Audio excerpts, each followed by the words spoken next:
Assalamualaikum warahmatullahi wabarakatuh. Perkenalkan, saya Rizal Ahmad Maulana dengan NIM A11 2023 14974. Jadi di video kali ini saya akan menjelaskan tentang UAS saya, yaitu UAS mata kuliah pembelajaran mesin. Yang pertama diberikan dataset dengan link seperti ini. Kemudian targetnya yaitu kolom price, di mana price merupakan nilai continuous dari 5118 ke 45400. Kemudian kita akan menggunakan linear regresi dengan tahapan yang pertama load dataset sehingga bisa diolah datanya. Oke, kita masuk ke Google Colabs. Yang pertama kita download dulu dataset di link seperti ini. Dan untuk mengkonekkan ke drive-nya kita menggunakan import drive. Kemudian kita import library yang akan digunakan. Di sini ada pandas, numpy, matplotlib, dan lain-lain. Jangan lupa juga import linear regresinya. Setelah itu baca dataset. Nah, untuk membaca dataset ini saya menggunakan dataset dari folder Google Drive yang sama. Jadi nama filenya yaitu dataset.csv yang berada di drive sama seperti ini. Ini datasetnya. Kemudian menggunakan separator pemisah yaitu titik koma dan NA filesnya tanda tanya. Kemudian untuk membacanya terdapat tampilan seperti ini yang menandakan data berhasil dibaca oleh sistem. Selanjutnya yaitu yang kedua, masukkan nama fitur.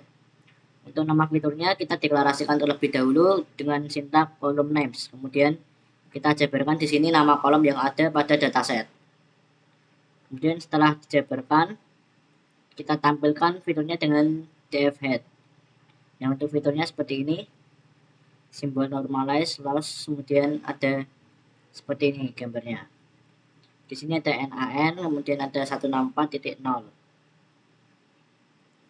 Setelah itu yang ketiga, penanganan missing values. Untuk menangani missing values kita perlu mengecek terlebih dahulu jumlah missing value per kolomnya, yaitu dengan menggunakan missing value df is null. Kita cek apakah ada yang missing value, kemudian kita ganti dengan tanda tanya. Kita ganti tanda tanya ini dengan NaN, in place true, yaitu dengan menggantikan posisinya. Setelah diganti dengan NaN, kemudian yang kedua langkahnya konversi kolom numerik. Nah, dari konversi ini kita bisa mencek apakah kolom-kolom yang ada di dataset ini nanti bisa berubah menjadi NaN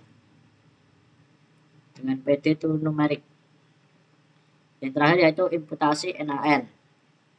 Di sini untuk memisahkan data kategorikal dan data objeknya. Nah, setelah proses tersebut dijalankan, maka akan ditampilkan jumlah NaN setelah diimputasi.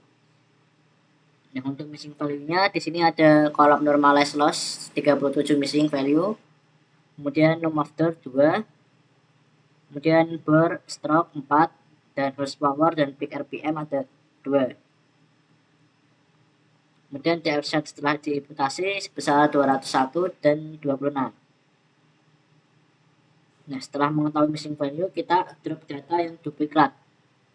Itu menggunakan sintak drop duplicate in place true. Nah, baris yang diduplikat itu sebesar 201. Maksudnya baris yang sudah diduplikat, datanya sudah dihapus, yang duplikat itu sebesar 201 dari yang semulanya 201. Nah, itu menandakan dari dataset ini tidak ada data yang duplikat. Setelah mengecek duplikatnya, kita juga cek fitur konstan. Kemudian kita drop fitur yang konstannya.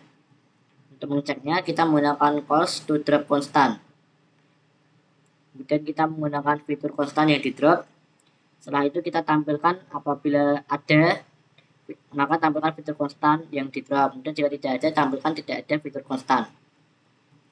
Nah, dari sintak ini dijalankan kemudian menghasilkan tidak ada fitur konstan. Ini menandakan datasetnya bersih atau tidak ada fitur-fitur yang konstan. Untuk setelah di dropnya menjadi 201 dan 26. Kemudian langkah ke-6, cek fitur kategorikal. Nah, untuk mengeceknya kita menggunakan sintak kategorikal future. Kemudian data types-nya kita cek yang objek sama yang kategorikal, karena kita akan mengecek data type-nya hanya 2 ini. Nah, setelah kita cek dataset yang objek atau kategorikal, maka tampil fitur yang kategorikal. Itu ada make, fuel, dan lain-lain. Kemudian langkah ketujuh yaitu konversi kategorikal ke numerik. Nah, jadi yang langkah ke-6 itu mengecek fitur kategorikal, kemudian dari fitur kategorikal yang telah didapatkan ini, kita konversi menjadi numerik. Itu caranya dengan DFN code. Dari kategorikal future, kemudian kita DFN code menjadi is null. Kemudian hasilnya yaitu konversi kategorikal ke numerik berhasil diselesaikan. Kemudian hasil setelah encode-nya 201 dan 65. Total NaN-nya ada 0. Kemudian setelah kita pindah kategorikal ke numerik, selanjutnya kita bisa mengecek korelasi antara variabel numerik. Itu dengan sintak numeric future. Kemudian kita tampilkan dengan headmap. Dan setelah kita jalankan kodenya, akan tampil tabel seperti ini. Untuk di sebelah sini ada kolomnya. Di sebelah sini juga ada kolomnya. Nah, cara bacanya gimana? Untuk cara bacanya, kita lihat misal kolom price. Nah, kolom price tertinggi yaitu 1. Itu menandakan korelasinya tinggi antara price. Kemudian ada 0,8 itu cukup tinggi. Itu yang paling tinggi itu 1 diikuti dengan yang cukup tinggi 0,8, 0,87 dan 0,83. Yang merah itu tinggi, yang oranye itu lumayan tinggi. Dan ke bawah ya berarti korelasinya tidak tinggi. Setelah cek korelasi antar kolom, kita membagi data training dan data set. Membagi data training dan data testing. Untuk membaginya, yang pertama kita pisahkan terlebih dahulu antara fitur dan targetnya. Untuk targetnya kita ada price di sini dengan sintak DFN code. Kemudian kita baru bisa membagi data training dan data testingnya dengan train test split. Untuk proyek kali ini saya menggunakan data testing 0,2 atau 20% dan data trainingnya berarti 80%. Kemudian kita standarisasi numeriknya menggunakan numeric future for scaling. Setelah dijalankan, maka akan tampil scaling fitur numerik berhasil. Nah, untuk data trainnya sebesar 160, 64, dan data tesnya sebesar 41 dan 64. Nah, setelah mengelompokkan data training dan data testing, baru kita bisa mengecek model dan hasil dari MSA, RMSA, dan R2.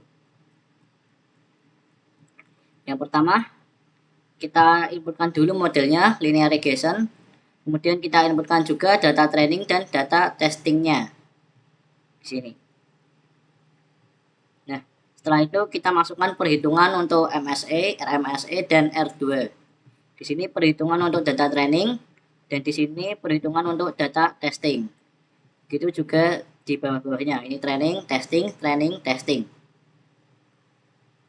Nah, setelah perhitungan ini, maka perhitungannya akan tampil di sini. Trainingnya, testing dari MSA akan tampil di sini. Setelah itu kita coba jalankan. Nah, di sini mendapatkan hasil data training MSA-nya sebesar 141. Kemudian data tesnya sebesar 128. Kemudian training dari RMSA sebesar 1191. Testingnya sebesar 3585. Nah, di sini untuk training dari R2-nya sebesar 0,96 dan data testingnya sebesar 0,89. Untuk cross validation-nya sebesar 3071. Nah, untuk penjelasannya yaitu yang pertama MSA. MSA merupakan rata-rata kuadrat dari error prediksi. Nah, ini lebih baik jika nilainya lebih kecil.